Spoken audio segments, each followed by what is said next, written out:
Now, my name is Erik. You might be able to tell right away. I'm not really Irish. I'm actually Dutch. Came to Ireland about 3 years ago. And one of my passions in life is actually to relay and pass on information. In my day-to-day life, I do personal coaching and consulting, one-on-one consultations, but also enjoy doing lectures and webinars very much. I'm very passionate about relaying information. What I'm going to share with you tonight is some information that comes from this book. It's called Self-Analysis. It's quite a fascinating book. And I want to share some information on that book because this book is all about working on attaining your full potential. Now, you may have heard that we only use perhaps 10% of our potential. Well, you may have heard that. And before I go on, I'm going to come back to that point. I would like to hear from you just quickly where you are from and what brought you here tonight. It might actually help me to make sure you get the information you're looking for. Keep it in mind, we're going to continue on just using 10% of your mental capabilities, your mental potentials. And of course, it's everything to do with spotting real friends, yeah? But in the meantime, since the chat is open, would you do us a favor and just put something in there? Where are you from? What got you here tonight? I would love to hear that from you. So I'll give you a minute. I'll just wait. So we got Amjad, George, Tanya, Tatiana, Koriko, welcome again. It's great to have you. And I look forward to seeing some reply of you guys in the chat. I just see in my own screen, we just adjusted the camera, we adjusted the sound, these kind of things. It looks a bit off to me right now. Anyway, cool. All right, guys, give me a few replies. That is very, very helpful. Gets us started. Yeah, puts the atmosphere a bit in there. So Amjad, George, Tanya, Tatiana, Curry, maybe you can let us know where you're from and what got you here tonight. And the funny thing is that sometimes we got people from all over the planet, as far as Australia, United States, Canada, following a webinar in Ireland. Now, let me just elaborate a little bit on that 10%. Yeah, maybe you've heard that we only use 10% of our potential. And if that makes sense to you, then you might agree that you're not using 90%, correct? You may agree you're not using 90% of your mental capabilities. So what backs up that kind of statement? What will back it up? Well, it's very simple. There's things you want to do in life and you don't do them. Started at a very, very early age. Maybe you were 6, 7, 8 years old. I'll just see a reply. Thank you for that. I'm going to have a look at that. Maybe you were 6, 7, 8 years old in primary school. There was something that you were not getting. The teacher was putting something on the board. You know, you were not getting it. And perhaps you had this idea, let's see, oh, it seemed that my other classmates, they seem to get it. I'm not getting it. I should actually ask. And then you didn't do it. Something held you back. Something stopped you from raising your arm and asking a question. Yeah, that's how you can tell. There's a number of things you really want to do in life, and you simply don't do them. Now, one of the things where you can actually see where people are at in terms of actions, in terms of doing things, is in their vitality. That's what we're going to discuss tonight. So we got George from Bulgaria. Did a lot of mistakes with the wrong friends. Okay, George, thank you very much. And that is actually really helpful, that statement. We probably in some time, we have another webinar which is called Dealing with Narcissists and those kind of people, antisocials. I definitely recommend you be there because that information that you're going to get there is vital. Yeah. Now, what I'm going to give you tonight, obviously, will give you a tool to recognize people. And once again, that tool is going to come out of this book, Self-Analysis. You have tools in there to basically analyze yourself. You got a toolbox in here to improve your capacities. And by the end of the evening, you will get a link in case you want to have your own copy. You could definitely do that. Before we get there, let me give you a bit of an idea how that book can actually help you by giving you some examples tonight. Now, the thing I want to talk about is emotional states. Right now, for example, you might be bored. It's up. Boring. Whatever he's telling me, boring. And you might know people who actually seem to be bored all the time. They're not doing much. They don't move around a lot. They seem to pick up something, put it down again. There's no real action. The person has no real purpose. Doesn't really know what to do, where to go. Lack of direction, lack of goals.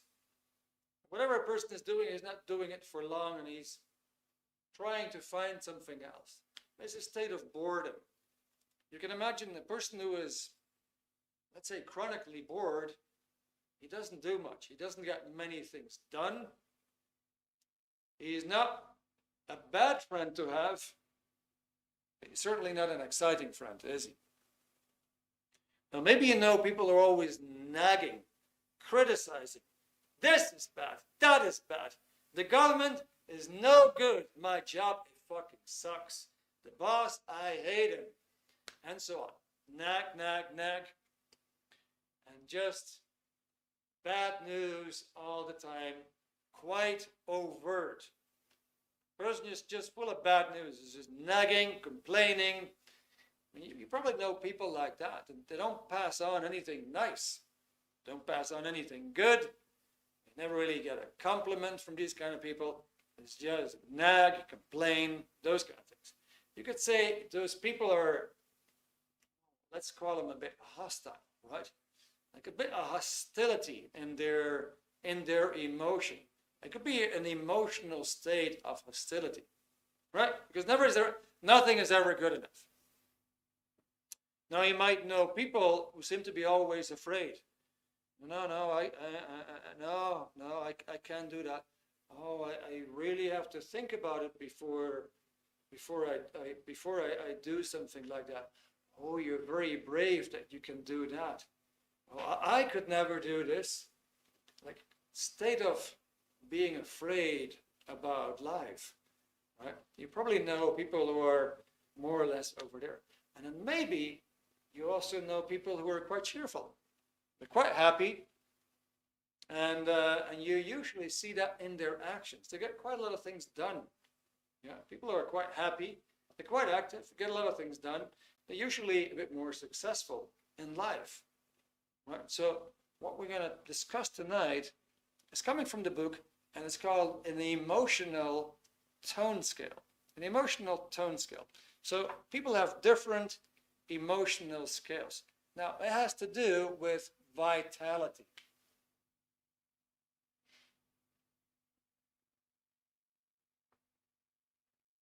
And since we are just a few, feel free to ask any questions. It's not a problem. I hope you can read this. I just see in my screen it's not really great.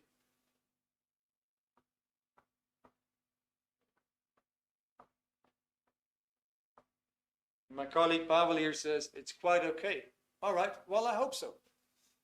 Now, vitality. So you have a certain amount of vitality in you. And it comes from the word vita. And that is Latin for life. And vitality is basically how much life do you have in you. Now, I'm going to give you a funny example, a bit of an analogy. let's say I got this kitty toy here, yeah? This is a spiral. Now, let's imagine that your vitality can actually go up and down. So you can increase your vitality. It can also be crushed. So let's say you're quite happy and you get some bad news, and of course the amount of life that you have in you is all of a sudden lessened, all right? It's curbed. So we could take a child as an example, and let's say a child has got a lot of vitality. That child, you just feed the child one sandwich and maybe a drink, and the child will just pedal on his bike and run and just play around and be happy all day on a very, very small meal, you could say. So let's say that reflects the happiness of the child. Now, the child is running, all of a sudden trips over a stone. Now that child is in pain. So do you think, if the child is in pain, that he can actually go back to happiness? Well, no, that's not possible because he's in pain, right? He's in pain. Same thing would be, for example, when you are mentally in pain, mentally hurt because of a loss or because of some bad news or an upset, then you also lose some of that vitality. And let's go back to the child. The child, for example, goes home, and is crying, and mommy is actually cleaning up the wound, patching up the wound, putting a dressing on it, patch and what have you, and ask the child, do you want to have an ice cream? The child says, can I have two? He says, yes, and hopla, that vitality comes right back. Yeah? It's like the child has a very fluid vitality. Yeah? Was happy, went to pain, and got happy again. Now, there's a mistake that we think that, things happen in life. Things happen in life, for example. So let's say you're happy. Something happens. Some major loss in your life. Some major upset. You lose some of that vitality. You move on, and you want to rebound. Somehow you feel it just doesn't work. So you want to go up, just doesn't go somehow, and you continue. Now what's been discovered is that vitality is not gone. It is simply encapsulated there in the bad experience. And that's actually where the book comes in. Where self-analysis comes in is to help you regain that vitality.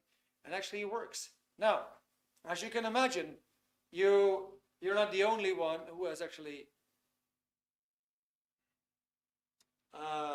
had upsets, losses, bad moments in your life, right? This is planet Earth. It's a bit of a madhouse. So everybody has gone through those kind of experiences and emotions. So let's have a look where people can be in terms of vitality. I'm just going to clean the board, and then we're going to depict an emotional tone scale.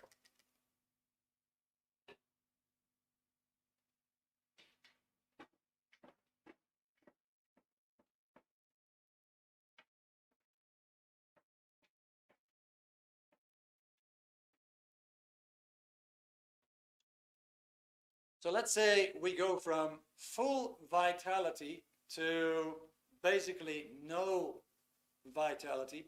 That will be death, right? If all your vitality is gone, you could say you're pretty much dead. So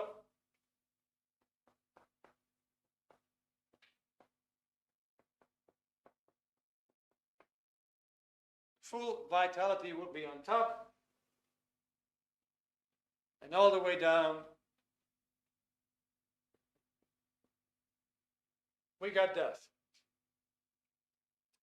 So now let's imagine that full vitality. It would be enthusiasm. The person would be very happy, be very cheerful, he's got a lot of joy. Let's call it enthusiasm.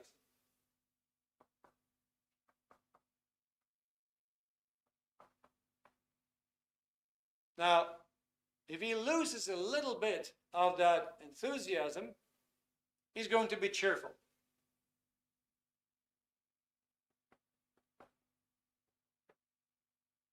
If he loses a bit more, he starts to be a little bit cautious towards life.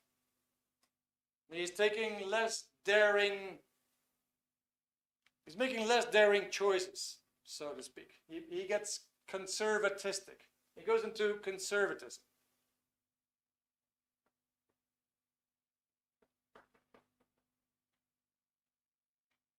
If he loses a bit more vitality, he gets bored.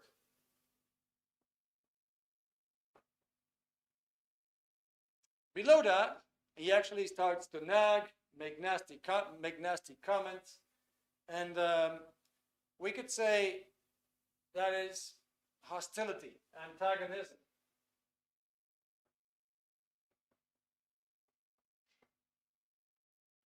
Below that, he's going to be angry.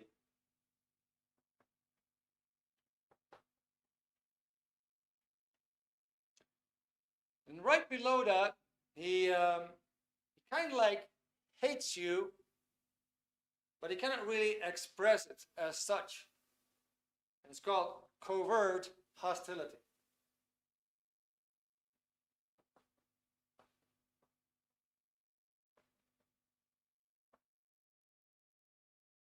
Below that, the person is in fear.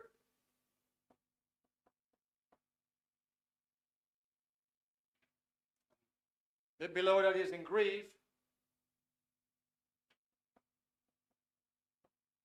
And below that, it's all hopeless.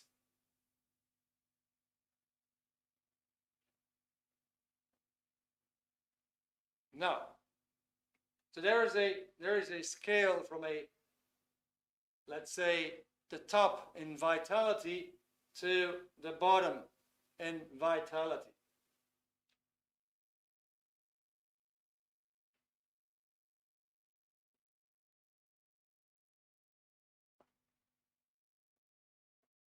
And we're calling this an emotional tone scale.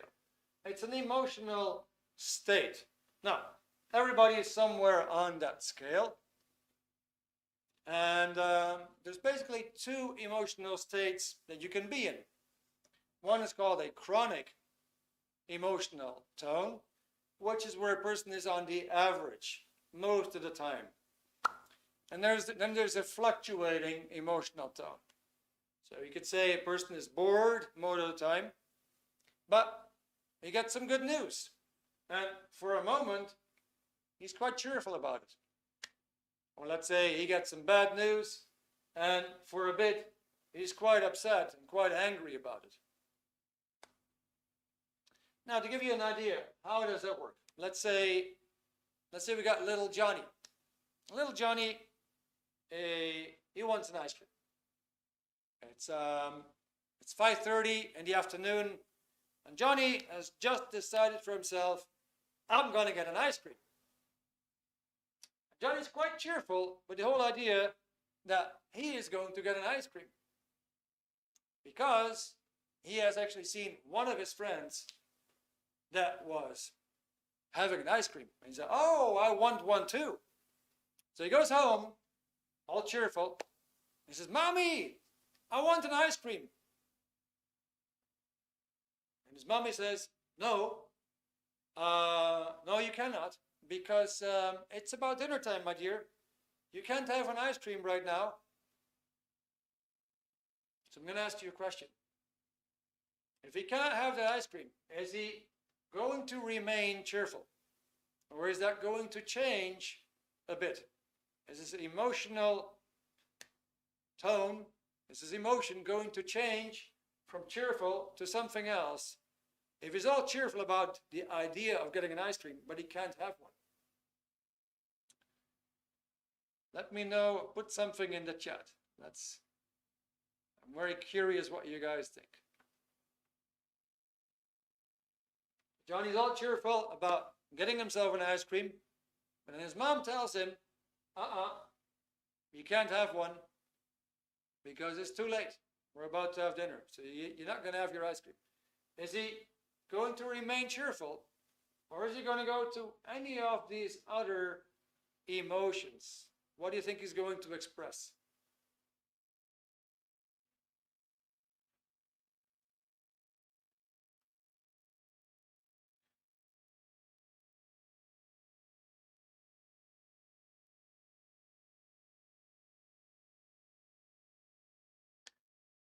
Okay, some answers, guys? What's happening tonight? Cool. So what do you think? Is he going to be bored about the whole thing? Is he going to be upset? Is he going to cry? All right, Hannah says he's going to be angry. Good. Good.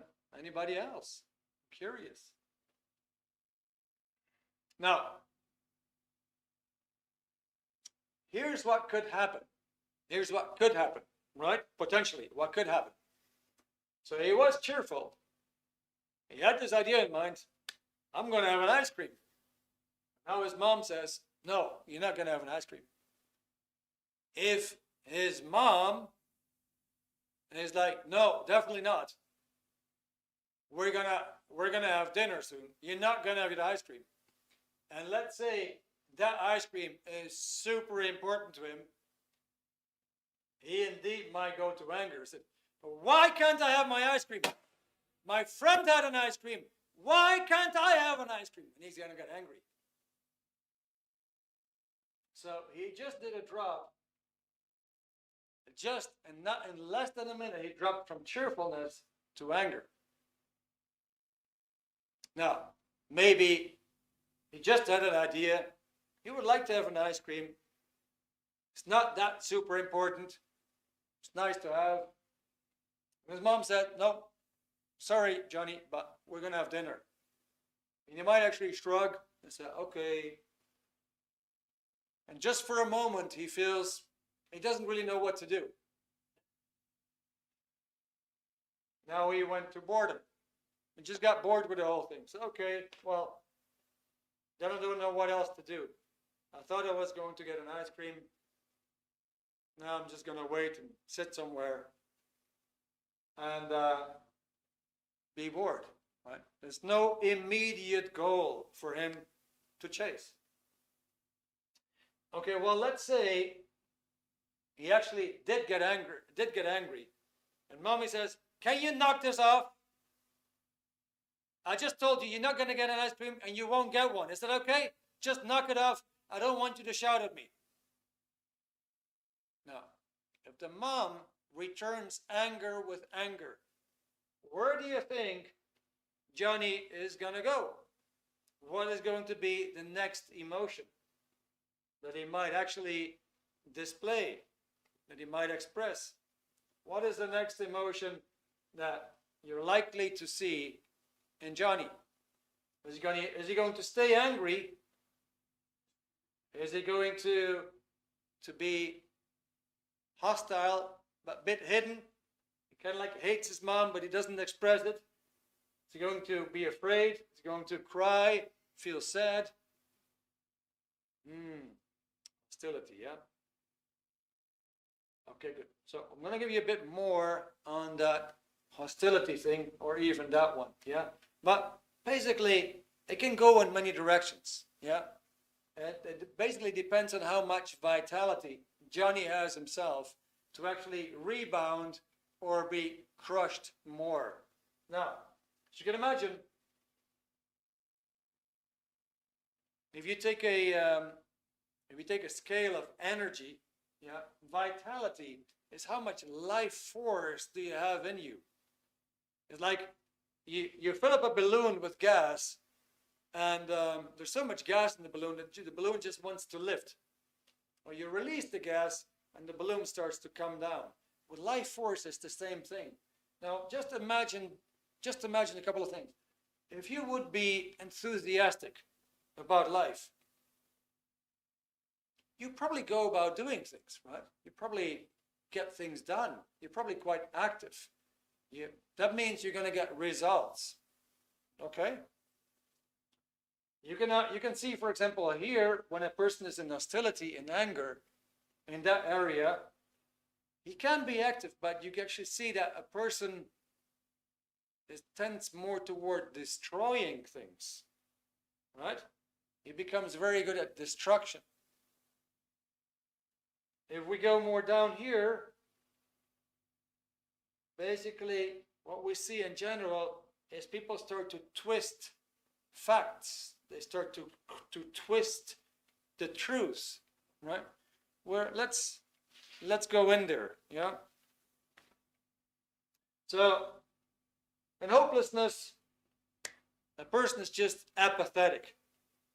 Why even try, you know? What's the use of doing this? Why should I do that? Why can't anybody else do this? It's all hopeless anyway. Right? So the person has a very, very hopeless viewpoint on life. The attitude is like nothing could possibly be done about it. In grief, well, the person is just stuck in time. The person is stuck in a moment of sadness.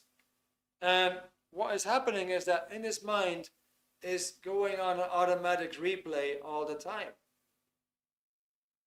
Self-analysis actually has processes that you can do to switch off that automatic replay and come up. Now, above grief, the person is just in fear. What is characteristic for a person in fear? The person actually is avoiding you. He doesn't really look at you, right? He kind of like looks over you, and he looks aside of you, and he looks below. But whenever he's talking to you, he's not going into the confrontation. He's kind of like avoiding you. So a person who's afraid won't look at you. That is what you can tell. The person who's afraid usually looks down, and as you can tell, since he's afraid, he's also afraid of you, and he's also afraid to tell you the truth. He's not very truthful. And this we can also see when we go up. I'm just going to skip this one because it's quite a special one. When we go up from fear to anger, I can ask you the question, have you ever seen an angry man telling the truth? No. It doesn't happen. They'll throw whatever at you, and you're like, this is just irrational. I can't see the logic in this. There's no logic because the person is just angry. What he's trying to do is trying to stop you, to oppose you. Now, in hostility, he's not so much aiming his attention to you. He's a bit upset with things in general. He might be upset with the boss. He might be upset with a company. He might be upset with a wife. He might be upset with his income, right? But it's all, he sees kind of like threats in things everywhere. In anger, you're the threat. In hostility, there's a lot of threats in general. The person who's bored, well, nothing much happening, right? Conservatism is a bit like fear because the person in conservatism, many bosses, you'll find many bosses in that emotional state. They're a bit, they've fallen on their face a couple of times. They've been entrepreneurs, they make mistakes, right? They build up some money, they build up some fortune, a bank account, whatever. And now I say, okay, well now I need to be careful that I'm not going to lose anything. I'm not going to take on any major challenge. Whenever there's a challenge there, I'll I'll just study it and study it some more and compare the laws and make sure I get all the information before I'm going to take my next move. He's got a bit cautious attitude towards life. He still moves forward, but he's cautious about it. When he's cheerful, well, he's quite happy with things that are going on. And here, and that tone over there, there's so much more energy. So if we do, let's say we put some arrows there, the person who's enthusiastic is going fast forward. He's in a lot of action. He can decide quickly. He can get things done. He can get results. Not much of a procrastinator here, right? He's quite cheerful. He can inspire other people. He can uplift other people, and he can put some forward motion there. Cheerfulness, you still have that too, but it's a bit less. Yeah, it's less vitality. Okay, now you take conservatism, and the person has this idea that if he moves forward, most likely something could happen. So he better not move too fast. Now, when a person is bored, you basically have no motion.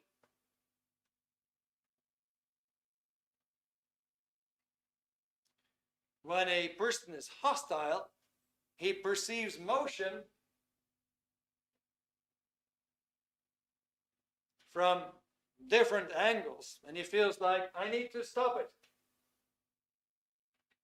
Don't go any further.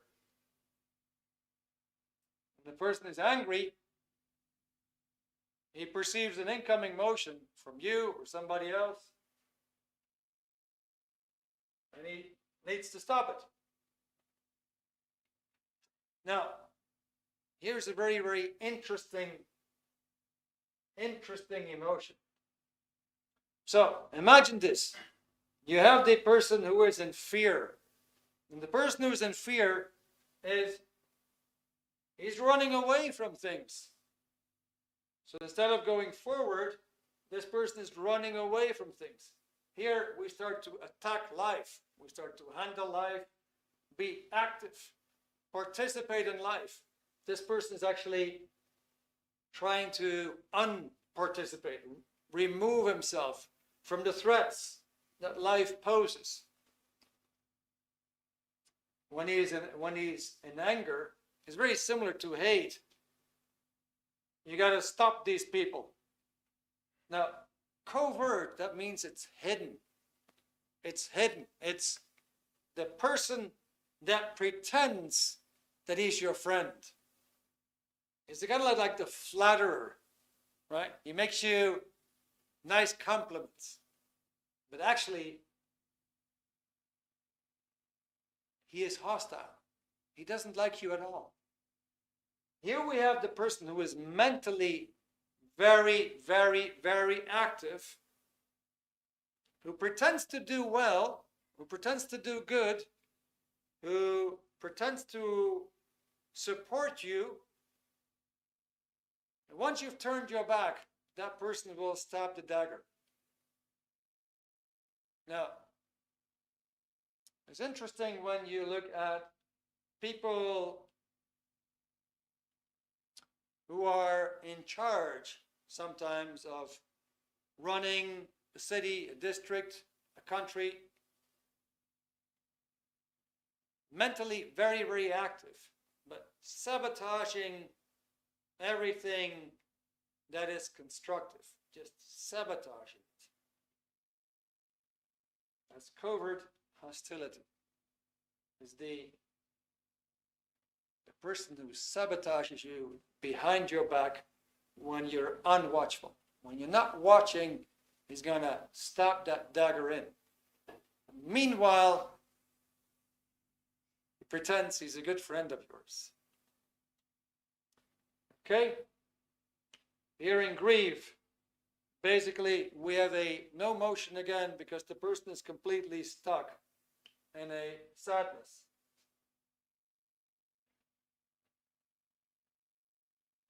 And in hopelessness, it's a bit deeper.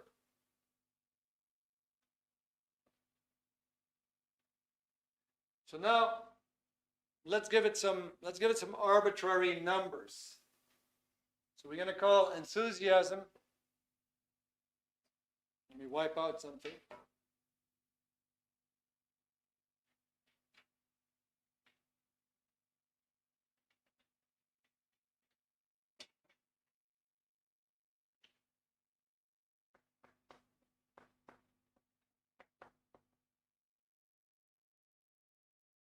Let's say we call enthusiasm, we give it an arbitrary number. We say that is 4 units of vitality. And then cheerfulness would be 3.5 units of vitality. Conservatism would be 3. Boredom would be 2.5. Now, hostility will be 2.0. Anger,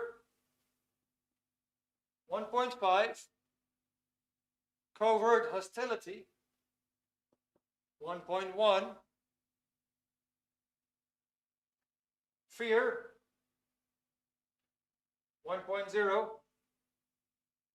Grief, 0.5. Hopelessness, 0.1. Imagine that your vitality can actually go way higher even than 4. We just use 0 to 4 for practical purposes. If you can reach 4, that's already pretty high. The book can actually help you to get there. Now, I just want to ask you a quick question. So, where do you think, if I had to draw a line here somewhere, if I would have to draw a line,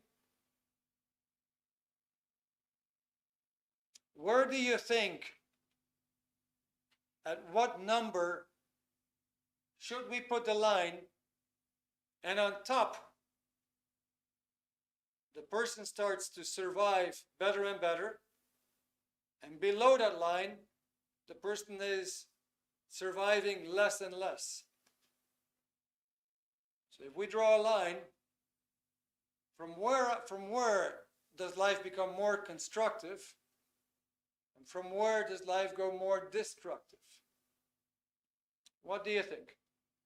Just have a look at that board. Let's say we have to draw a line somewhere. At which point do we start to see a difference? Life becomes more constructive, or life actually becomes more destructive? Where do you think we have to put that line?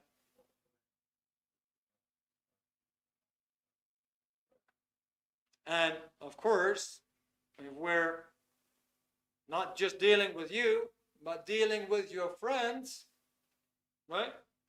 Then where do we draw the line that your friends actually will pull you down toward more destruction, or lift you up toward more construction? Where do you think we're going to draw that line? Just help me out a bit here. Give me an arbitrary number.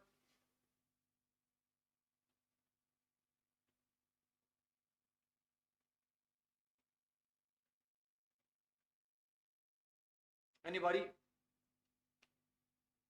Any idea, guys? Would it be at conservatism, for example, boredom, hostility, anger, cheerfulness? Where are we going to draw the line where things actually start to change for the worse and for the better?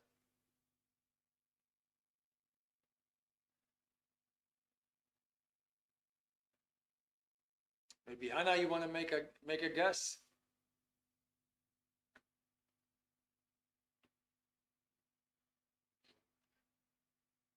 Or is it a hard question? Please let me know if it's a hard question.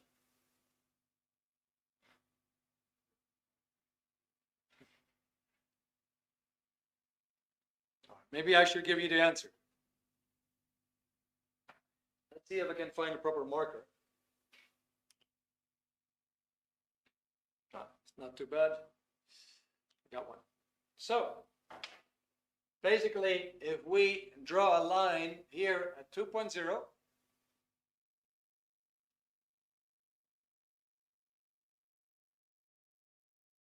so from that point upward, things start to be more and more constructive.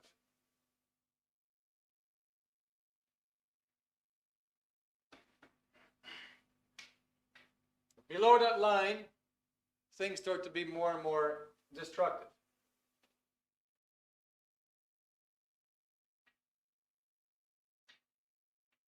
So, as you can imagine, a person who's enthusiastic, who's happy, he is not the first person who would be very interested in doing drugs, alcohol, being promiscuous, doing destructive things, wouldn't come to his mind. You can imagine a person who is angry, wants to destroy things. A person who's hopeless is not going to do anything about the bad situation that he's in. He simply already, his mind is already set on, all right, I'll just perish. So, what do you think you want your friends to be? What do you think you want your friends to be? What level of that scale? And like I said, it can differ. People can have quite a steady emotion, which is like a chronic emotion. Person's always bored, on average, and he's sometimes a bit happier, he's sometimes a bit sad. There's some fluctuations, yeah. You may have seen yourself on that scale somewhere. You may have recognized where you are. Maybe if you did, maybe you said, oh, that's not great. I think I want to do better. Maybe you have also seen, okay, where do you want your friends to be? Usually if you have good friends, usually you will get their support. Usually they will lift you up. Now, as you can imagine, maybe you have spotted yourself. Maybe you have seen where you are.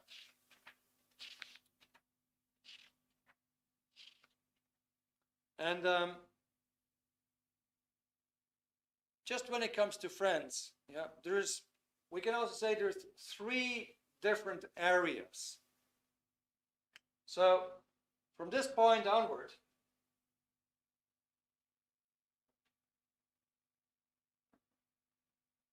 in this area, from boredom all the way up, we can actually expect the person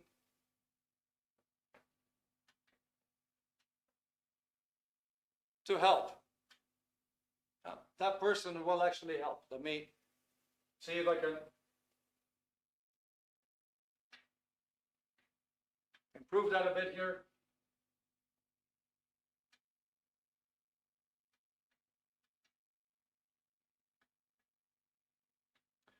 So you can imagine a person who is bored may not help much.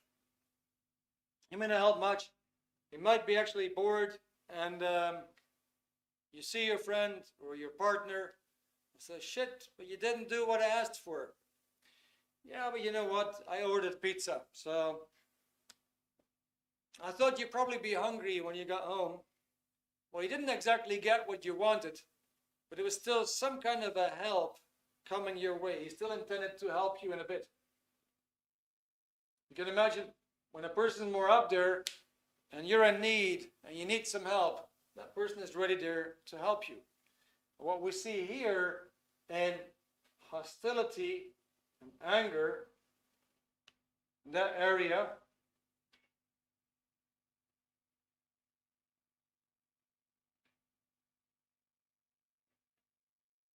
We see something else.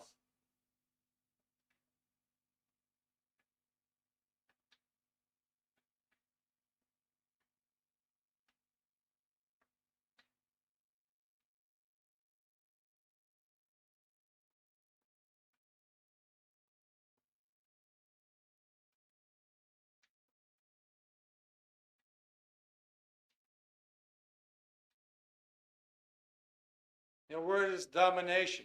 In that band, we see domination. It is, do as I say or else. If you do that, I'm not going to be your friend anymore. It's, in other words, what you see in that band is a threat. The person will threaten you. The communication will be threatening. That's domination. You'll find that in that band. Here below,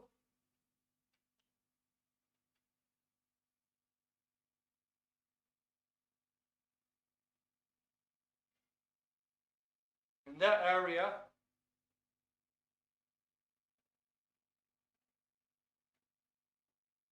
and putting an order, it means null.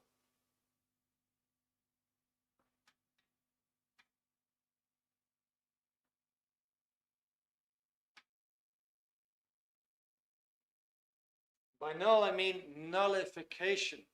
That person in this band will try to make nothing out of you. Will try to make nothing out of your dreams. Will try to make nothing out of your goals. Which is like, well, are you really sure you can do this? Do you actually have the qualifications? Do you actually have the expertise? Yeah, okay, you tell me you're doing it, but I haven't really seen that. Well, you know, you say you want to be an engineer, but all the engineering jobs right now are in China. So, like, the conversation is full of little barbs. You have no real idea what is happening. Like you're fighting in the mirror with something. You're not really sure what he means, but let's say you want to do a certain education. The person is trying to prove you wrong. There's no way you're going to make it with that education. You aspire to have a certain job. Well, yeah, but the job market is really bad at the moment. He's trying to reduce everything to zero. He is nullifying things. But he's also nullifying your ambitions, and he's nullifying you as an individual, your goals. All right, now I hope that this information was a bit helpful to you. What I'm going to show you is that in the back of the book, well, actually, let's start with the front. Let's start with the front. Let's see if we can find it.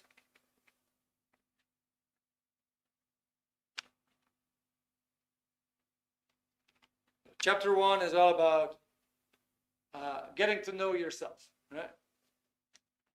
What you have in there is actually a test that you can do to test yourself, which is quite great. Let's see where I am.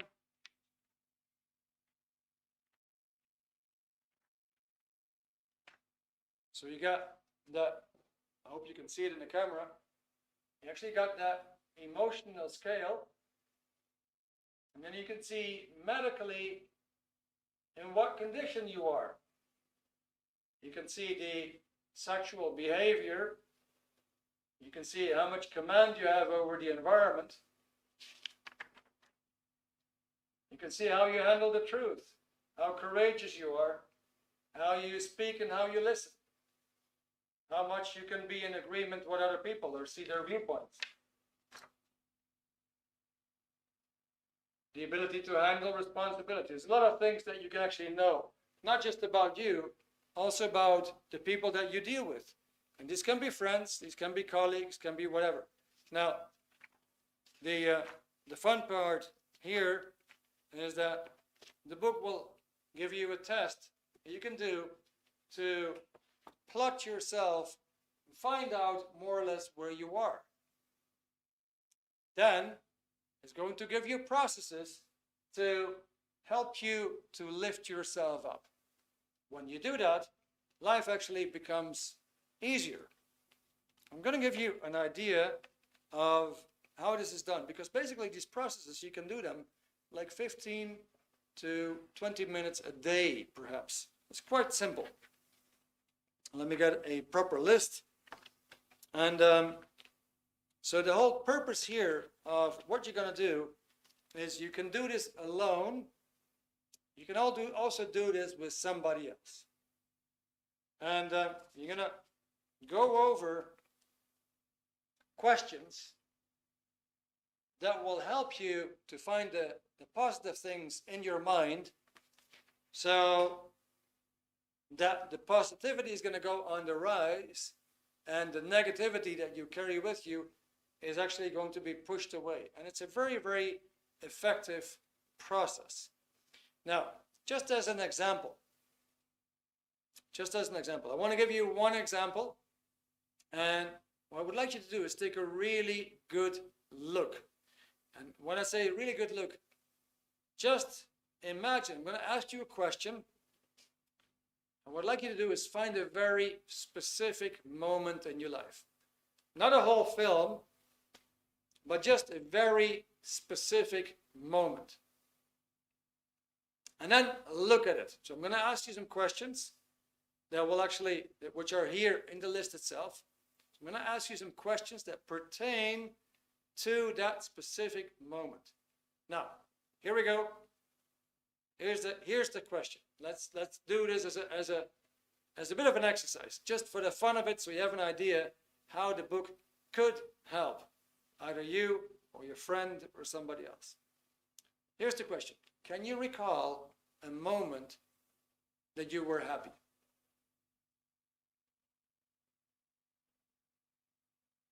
Can you recall a moment that you were happy? Now, I want you to look. I want you to find a moment you were happy. Maybe you were playing. Maybe you were making music. Maybe you achieved something important, like a diploma. Maybe you won something. Maybe you got a kiss from somebody. Maybe you fell in love. Just get a moment you felt really happy. Might be a bit hard to do in a webinar. You know? When we do it in person, guaranteed it always works. Now, if you did remember a moment that you felt happy, now what I want you to do is I want you to look at that picture in your mind, and just look at the colors. What colors do you see? What colors do you see in that specific moment? Just name them for yourself. You see red, you see blue, you see green, you see gray. What specific colors do you see? Okay, now if you have that, let's have a look at what is happening around you. What kind of emotion do you see? Do you see traffic, for example? Do you see people? Do you see some kind of emotion, something in motion about you, around you? What kind of emotion is it? Okay, now if you have that, see if you can pick up any sound.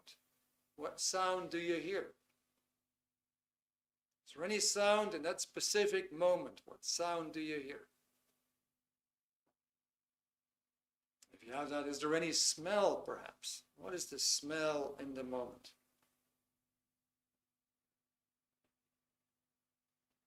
Now, what's your own body position at that specific time? Are you standing? Are you sitting?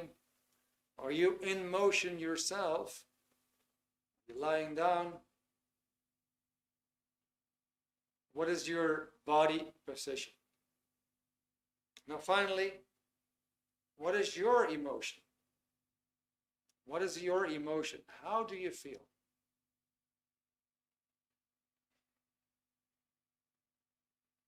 All right, good. Now, as I cannot see what is going on with you guys, I can just tell you that in a couple of instances, I helped the person just with that list.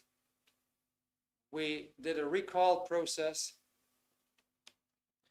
and in a matter of less than an hour, the person would go from all the way there, all the way up here, and then to find out that a week later had not gone back down again, but was still up there. This is one of the most underestimated books of all times. It absolutely works. So I want to end off with a quote on the back of the book. And it says, self-analysis will conduct you on the most interesting adventure in your life. The adventure of you. How efficient are you? What are your potentials? How much can you improve? Well, basically, your intentions toward yourself and your fellow man are good. Basically, if sometimes clouded over with a not so pale cast of bad experience, your potentialities are a great deal better than anyone ever permitted you to believe. So at this point, I'm quite curious what you got out of this tonight, but I also want to share a link with you in case that you are interested in having your own copy. These books are 17 euros, comes with free shipping. You can get them in 50 languages: Urdu, Farsi, Brazilian, Portuguese, German, Italian, you name it. And obviously English, it's all there for you, yeah? And that's your, I would say, your number one self-help guide to improvement. The great part is that you can even help your friends, family members with it. It's actually extremely powerful. Now, I will just share the link in the chat in case you want to have your own copy. I'll be happy to send you some films on that tone scale, that emotional tone scale as well, so that you actually learn more about people's behavior, you learn more about your own behavior, you will learn more about how to accurately spot people and know who's there in front of you. Okay. So unfortunately, we've just been a small group tonight, but I hope you got something out of this. I'll just wait a second in case you have any questions. Pavel in the chat is going to share my WhatsApp number. Should you have any personal questions, feel free to reach out to me. That's good.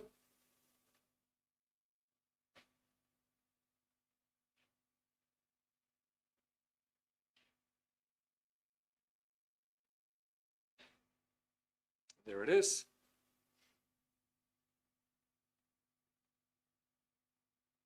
And that's the correct number. All right, guys. So once again, I apologize for being late tonight. I also want to thank you for being here. It's fantastic. You pulled through the whole time. It's great. We'll be there. We'll be there again next week with another topic. So I hope to see you again. Do well. Have a great rest of the evening.